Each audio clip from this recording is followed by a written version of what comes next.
dipersembahkan oleh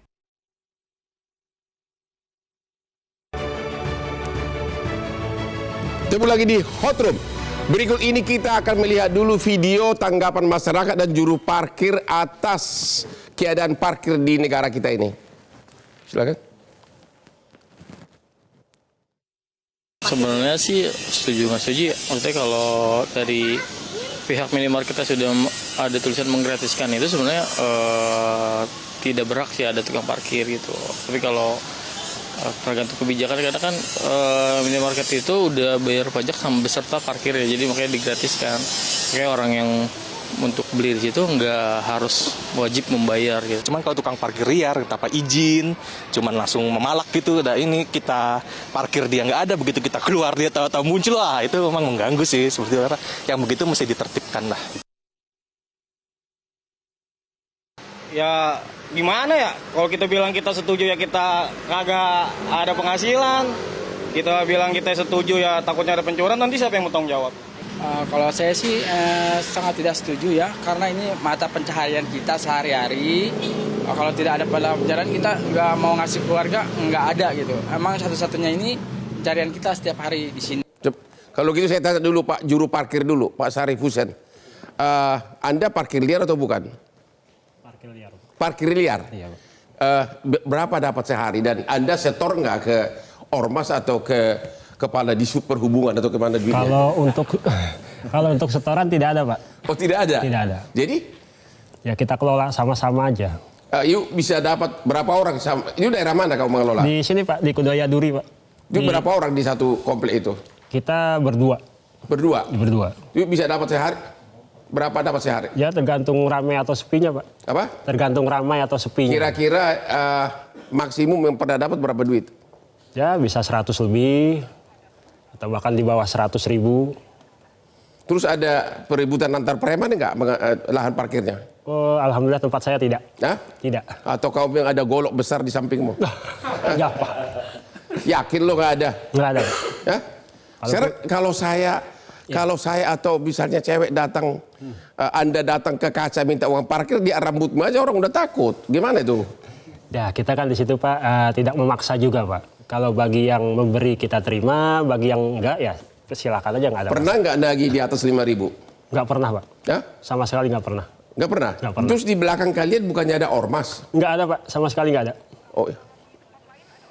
Kalau di tempat lain ada nggak ormas yang Anda tahu? Nah, kalau itu saya kurang tahu, Pak. Halo, sudah ditakut-takut nih gara-gara ada Pak Kombes nih. Kalau masalah tempat lainnya ya, karena emang saya nggak mengetahui, jadi saya kurang tahu.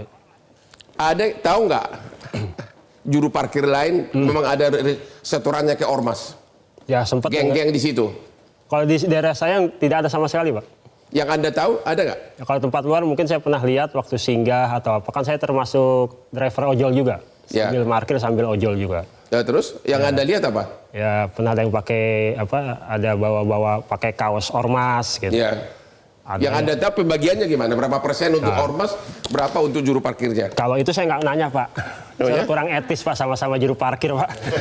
Ada etika. Tidak etis ya? Iya, nggak enak lah, Pak. Sudah berapa tahun Anda jadi juru parkir? 2012, Pak. Wah, selamanya juru parkir terus? Ya, saya ada job sampingan juga, kadang kalau ada yang minta tolong apa, saya bantu untuk ngurus apa. Nanti kalau tiba-tiba Pak Sarif Husen diangkut sama Kombes Susatyo gimana? Yuk, gimana? Anak istri makan dari mana? Ya itu dia, Pak, makanya jadi masalah tuh, Pak. Oh, jadi masalah ya? Ya soalnya kan ya namanya kita nyari nafkah, Pak, di situ, Pak. Nyari oh makan. begitu ya? Iya.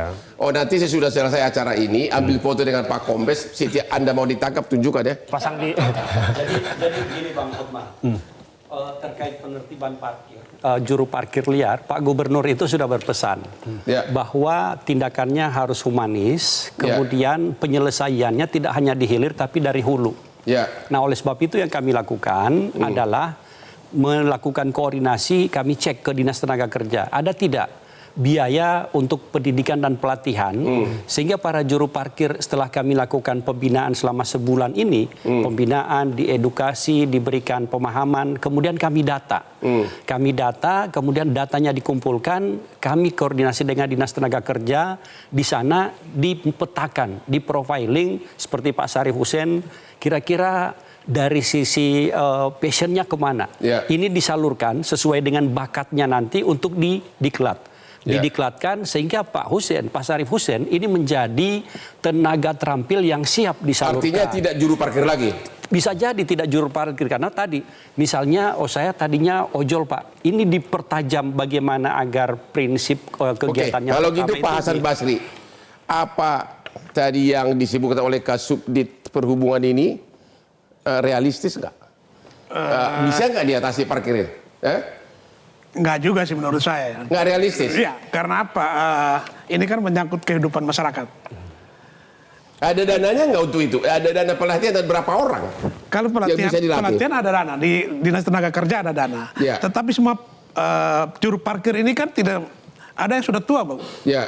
Tadi pagi, gara-gara rame ini, ada seorang ibu datang ke rumah saya. Ya. Dan mengatakan, Pak, anak saya masih sekolah, umurnya udah 52 tahun. Ya. Dia jadi juru parkir, menggantikan almarhum suaminya. Oke. Jadi kalau ini ditertibkan, anaknya terputus sekolahnya. Ya. Jadi maksud saya, kan tidak semuanya juru parkir ini bermasalah. Ya. Ibu pun itu mengatakan kepada saya, dibayar alhamdulillah, tidak dibayar juga alhamdulillah. Ya. Tapi kan intinya, namanya parkir liar, selama memang liar akan jadi masalah. Apakah menurut Anda sebaiknya benar-benar ditegaskan, diterapkan sanksi pidananya? Jadi, saya kasih contoh ya. Ada mantan Kapolda yang sangat berhasil di Bali, yaitu Kolose, yang mantan Kapolda sebelumnya, dia benar-benar berhasil menertibkan parkir dan preman di Bali. Tapi memang dengan tangan keras. Apa itu perlu diterapkan? Kalau cuma himbauan pendidikan, mana bisa Pak? Orang kan mencangkut masalah perut. Betul Setuju Pak. Pak? Tetapi masalahnya juga, kalau nggak ada yang mengatur parkir, masalah juga. Contoh, di tempat Indomaret atau Alfamart, ketika motor yang duluan masuk ke dalam, itu nggak bisa keluar lagi karena yang datang belakangan ini udah nutup. Oke. Jadi juru parkir harus ada? Iya harus ada, tapi ditertibkan. Dan juru parkir nggak mungkin mau gratis gitu? Sejauh itu masih melanggar aturan, ya kita tertibkan. Tetapi kalau sejauh dia tidak melanggar aturan, saya beri contoh satu ibu-ibu tadi. Jadi banyak orang seperti gitu. Kalau pusat perbelanjaan atau Alfa, Indomaret itu berada di lokasi pusat perbelanjaan, tapi ini kan lokasi tersendiri. Jadi menurut Bapak, walaupun itu parkir liar, sepanjang tarifnya parkirnya masih wajar, nggak apa-apa? Kalau menurut saya nggak apa-apa, sejauh dia tidak menekan. Ya, kalau mesti tetap bayar alhamdulillah, tidak bayar alhamdulillah itu tidak apa-apa. Ya nggak mungkin lihat tampang begini, mana ada yang berani nggak bayar? Ya kan tidak semua tampang begitu, ada yang nggak gimana? Tadi saya sampaikan, memang dalam derajat tertentu, seperti sampaikan tadi pada Bang Syarif, saya hanya sendiri Pak, atau mama sendiri tadi menggantikan suaminya gitu. Dalam derajat tertentu yang memang menjadi sebuah organized crime, apakah diatur pundi-pundi ekonomi sebuah ormas, kelompok dan sebagainya, tentunya itu menjadi masalah yang serius, harus kita lakukan penegakan hukum. Nah sehingga Pak Kapolri melalui presisinya, transparansi berkeadilan itu adalah menghitung betul bahwa memang ada peran-peran juga. Edukasi ini bukan cuma bagi Pak Syarif aja nih Pak. Di Istiqlal itu sepanjang jalur itu semua ada rambu.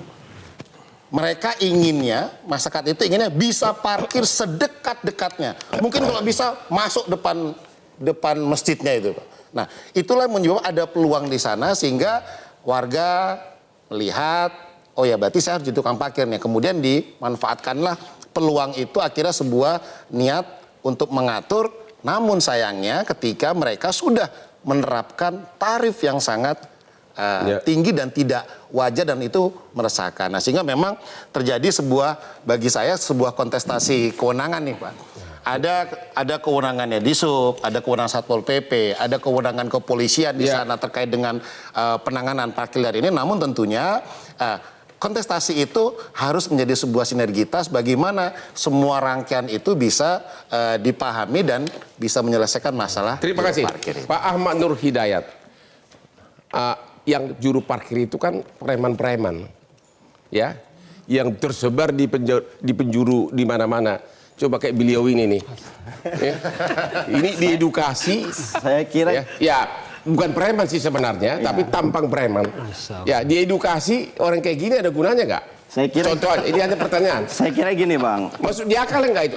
Apa tidak sebaiknya terapkan sanksi pidana, tangkap seperti Kolose yang di Kapolda Bali, mantan Kapolda Bali? Saya kira sekarang ini kondisi ekonomi kita sedang tidak baik-baik saja. Jadi pendekatan represif dengan menggunakan kekerasan ataupun penindakan itu harus dilihat dalam konteksnya. Konteks kita sekarang saya kira, pertama Bang, saya setuju, tidak semua juru parkir itu buruk. Yang tadi ada kasusnya adalah dia di kasus minimarket misalkan, mereka membantu konsumen loh Bang. Tadi selain mengatur parkir antara motor dengan mobil, juga adalah masalah keamanan. Minimarket itu tidak menyiapkan security atau siapa.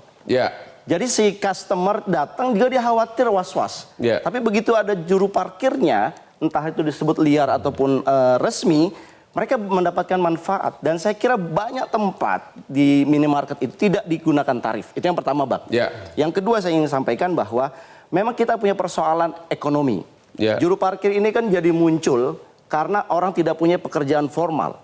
Nah inilah yang harusnya negara, mungkin Pak Kombes dan juga Pak Sarif dari pemerintah itu memikirkan mereka. Jadi jangan alih-alih kemudian menakut-nakuti juru parkir sekarang ini, apalagi ini baru mulai hari pertama, nanti ada 30 hari ke depan dia akan dikejar-kejar. Menurut saya kalau tidak ada sanksi di mana-mana, kalau tidak ada sanksi tidak akan ada kepatuhan. Gimana dong? Ya saya kira gini, melihatnya jangan sanksi dan kepatuhan. Melihatnya adalah ada supply, ada demand, ada manfaat atau tidak di situ. Sebetulnya negara bisa dalam perspektif kebijakan publik bisa menerapkan juru parkir resmi. Saya kira di beberapa pemerintah daerah ada yang menggunakan juru parkir resmi menggunakan jaketnya warna pink, lebih humanis. Dan kemudian dia diregister dengan cara apa? Dia meregister, dilatih menjadi juru parkir yang resmi, kemudian menyetor uangnya ke APD.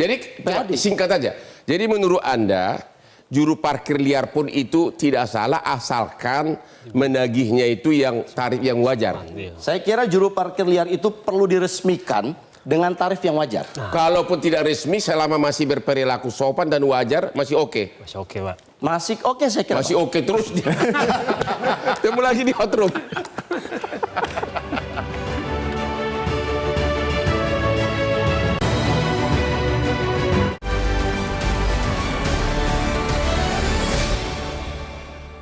Dipersembahkan oleh